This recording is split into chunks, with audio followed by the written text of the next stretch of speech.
یہ واقعہ حضرت مولانا مفتی تقی عثمانی رحمہ اللہ کی کتاب عامل کامل سے بیان کر رہے ہیں۔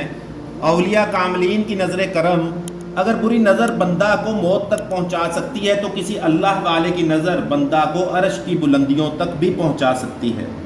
ایک بزرگ نے کسی کو بڑی اچھی دعا دیتے ہوئے فرمایا کہ خدا کرے تم کسی کو دیکھ لو یا تمہیں کوئی دیکھ لے، یعنی کسی اللہ والے کی نظر تم پر پڑ جائے۔ اللہ والوں کی نظر عنایت ہو، توجہ اور دعاؤں سے آدمی کی آخرت ہی نہیں دنیا بھی نمونہ جنت بن جاتی ہے۔ وہ اس صحبت کی برکت سے اللہ تعالیٰ کا قرب اور ولایت کی منزلیں دو دنوں میں طے کر لیتے ہیں۔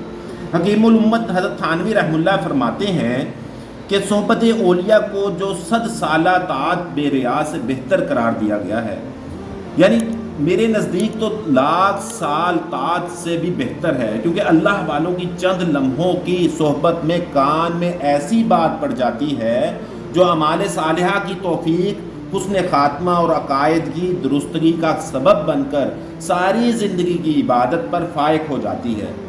اللہ والوں کی صحبت زندگی کے ہر قدم پر دین دنیا کے فوائد کی ضامن ہے۔ اللہ والوں کی نظر کیسے کام کرتی ہے، ایک واقعہ سنیے۔ امام راضی رحمہ اللہ جو بڑے مفسر قرآن ہیں، جب ان کا انتقال ہونے لگا تو شیطان حاضر ہو کر اللہ تعالیٰ کے بارے میں مکالمہ کرنے لگا۔ امام صاحب اپنے علم کے مطابق اس کو دلائل دیتے رہے، لیکن شیطان ان کی ہر دلیل کو رد کرتا رہا۔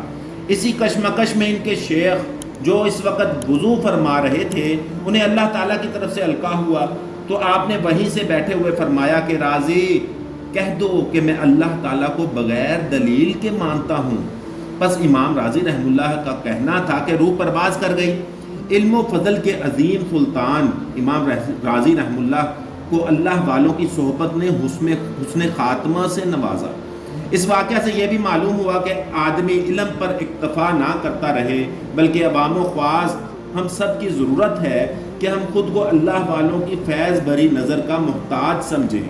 اس طرح کے بے شمار واقعات، اللہ والوں کے کاملین کے واقعات سننے کے لیے ہمارے چینل کو لازمی سبسکرائب کریں، لائک کریں اور شیئر بھی لازمی کریں۔ بہت شکریہ۔